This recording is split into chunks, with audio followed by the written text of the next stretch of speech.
I hate using this. I hate using this laptop camera because it shines right up my nostrils, but it's a pain in the ass to hook up the other camera, so I'm just gonna go with it. Listen, I need you to learn and understand a key sentence in Heller. And I need you to learn and understand a key phrase in New Jersey Second Amendment law. Okay, let's start with Heller. Okay, this is really important. This is in the Cheeseman and Gillard case. This is part of the briefs. And actually, in the reply brief, we used it to hammer the prosecutor's 10-page ridiculous answer to the brief. Heller, page 2821, quote, constitutional rights are enshrined with the scope they were understood to have when the people adopted them. Whether or not future legislatures or, yes, even future judges think that scope is too broad. When you use the word future judges,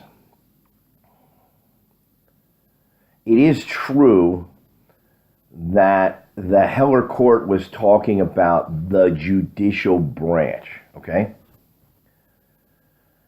But when they say future judges and future legislatures, you also have to read future judges as someone who's judging the scope of the Second Amendment right. What the Second Amendment right entails. What you are allowed to do, right? And what you're not allowed to do. Because everybody knows constitutional rights are not unlimited. Even Scalia and Heller said you can't just use your gun to go shoot your neighbor. Your neighbor breaks into your house, tries to rape your wife, you shoot your neighbor, totally different thing. You can use your gun to shoot your neighbor. But you can't just walk over your neighbor's house because he's an Eagles fan and shoot him because the Giants are having a bad season.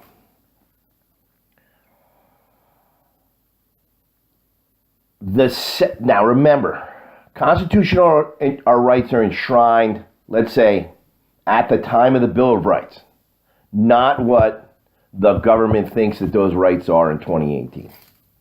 Now let's move on to, this is a really, really important phrase, and I'm not going to go all the way back to Vern Bunn. I've done that. I've explained Vern Bunn. I've explained Zimring's final report.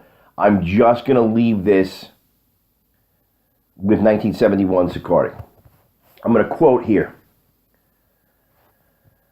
The carry permit law serves a different purpose, addressing the serious dangers of misuse and accidental use inherent even when the person carrying the handgun is law-abiding and responsible. This is from In re Wheeler. It's the App Division case of 2013 at page 736. But Wheeler used the phrase serious dangers of misuse and accidental use 13 times. Which means the government is putting an enormous amount of weight on that phrase. The carry permit law is designed for a different purpose, addressing the serious dangers of misuse and accidental use of handguns, okay? Let's go to Drake for a minute. In Hardiman's dissent in Drake at 453, Hardiman says, quote, the sole reason articulated by New Jersey in this case is that the justifiable need requirement is, quote, designed to combat the dangers and risks associated with the misuse and accidental use of handguns, end quote, end quote. That's what Hardiman took out of New Jersey's argument. Is Hardiman right? Well, go pull Drake up. Search the word misuse. The law clerks that put Drake together for the Third Circuit use misuse and accidental use 22 times. Apparently, New Jersey wanted to hammer that home in their argument, and the law clerks bought it. Thus, the Third Circuit bought it. And the whole case is about the misuse and accidental use of handguns. Come on, you and I know this is total bullshit. Back in 1966, Sills didn't change concealed carry to all carry because concealed carry permit holders were at Dunkin' Donuts shooting each other accidentally in the morning, or that there were road rage incidents on the way to the shore in August, and people were shooting each other with their concealed carry permits. That's completely ridiculous. Sills changed concealed carry to all forms of carry because in '66 you didn't need a permit to carry openly. And you could buy a gun mail order, which didn't require a purchase permit, and carry it, and there wasn't a thing they could do to you because they couldn't prove that you didn't buy it before the 1966 law. You could buy an illegal gun and carry it, and there wasn't a thing they could do to you because they couldn't prove you didn't buy it prior to the 1966 law. So Sills, I have 10 different documents from 10 different government meetings that Sills spoke in that said he dropped concealed carry because he needed to get a background check on every handgun, including the pre-1968 handguns, the ones that had no serial numbers on them. And he didn't call them pre-68 guns. He just said guns without serial numbers. The mail order guns, because you could still at that time, pre-68, buy a handgun from Sears mail order, and the illegal guns that were coming out of Maryland. This is what you need to know about misuse and accidental use, okay? And I'm going to go to Sicardi in 1971, and I'm going to quote a bunch of stuff. It's all from page 551 and 552. Quote, several police chiefs and a representative from the state police testified as expert witnesses before the county court. They all supported a highly restrictive approach in the granting of carrying permits. What is that? They supported a highly restrictive approach? Who are the police chiefs? Let's go on. Quote, thus Chief Roy of the Elizabeth Police Department acknowledged that his standards of needs were changing towards the side of more stringency. He had been with the Elizabeth Police Department almost 30 years and knew of no instance in which a private citizen was robbed or assaulted, had attempted to thwart the attack through the use of a permitted weapon in its possession.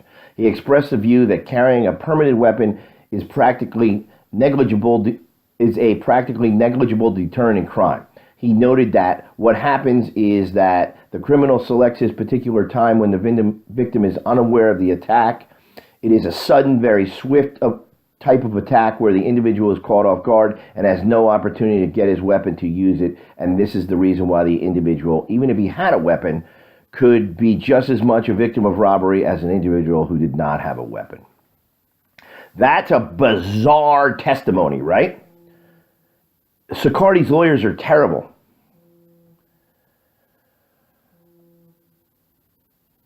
He knew of no instance where someone had used a permanent weapon.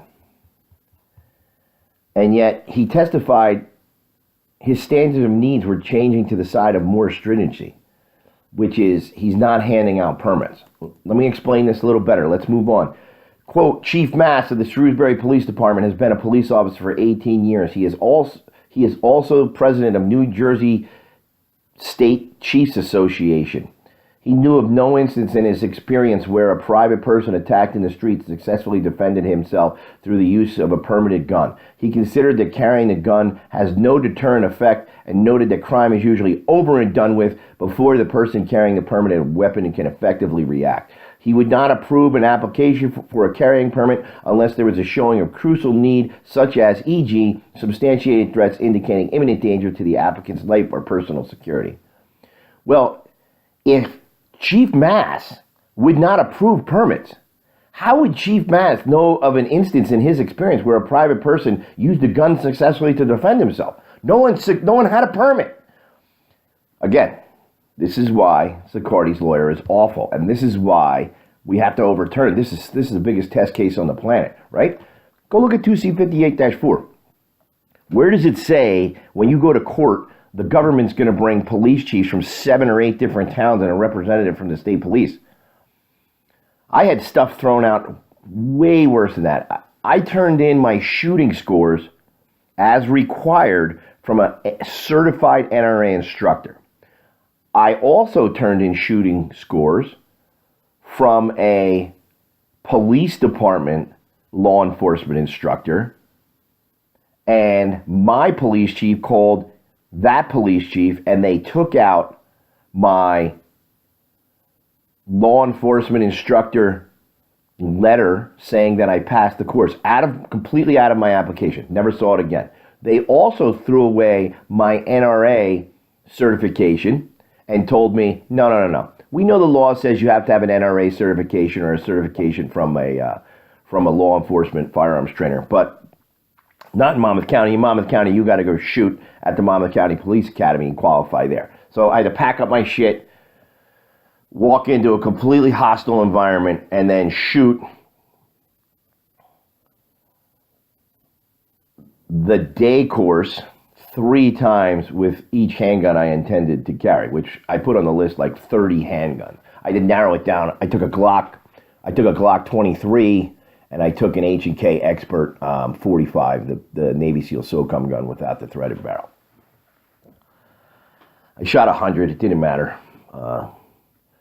Guy's name was Joe Afflito. Asked me if I wanted to be a cop when I was done. All right, let's move on.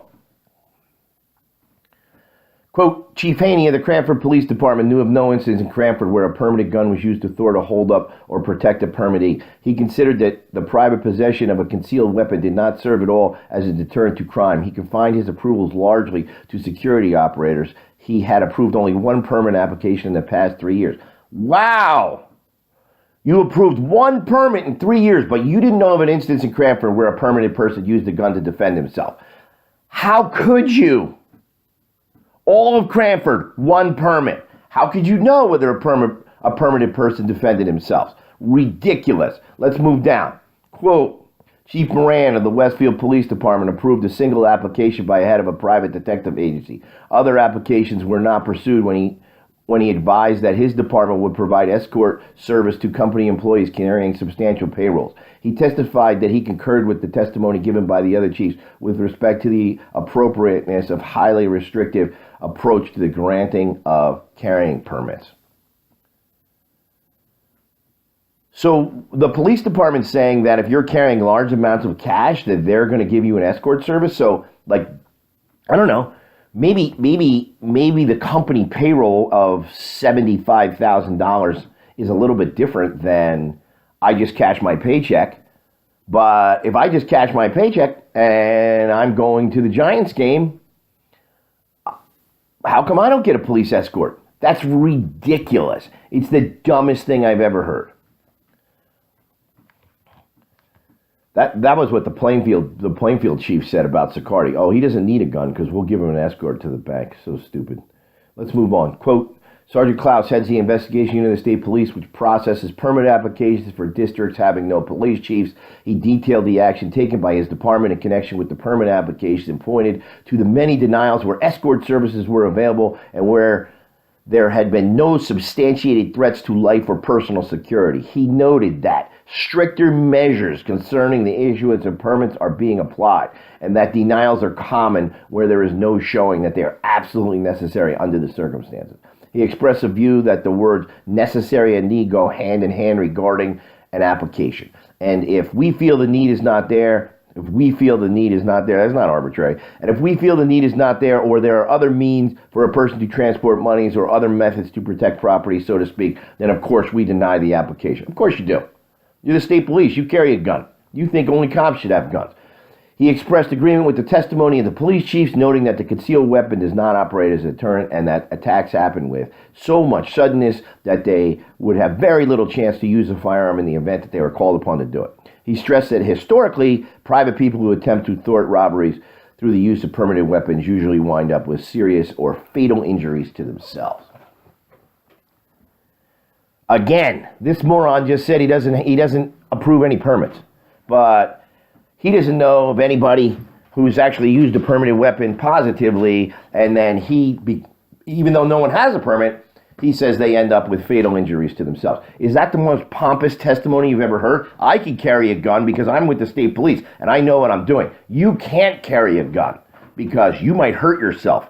Come on, that's the dumbest argument I've ever heard.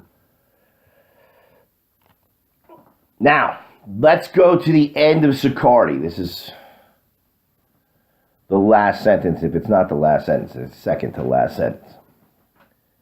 You need to understand this. The grant of a permit to him. I'm sorry, let me start over. Quote, the grant of a permit to him, I'm going to put in parentheses there, Sicardi, to carry a concealed handgun on his person or in his automobile would, as all of the expert testimony indicates, afford hardly any measure of self-protection, and it would involve him in the known and serious dangers of misuse and accidental use. End quote. Sicardi, 552. As all of the expert testimony indicates, the known and serious dangers of misuse and accidental use. That did not come from the legislature. That did not come from the New Jersey Register.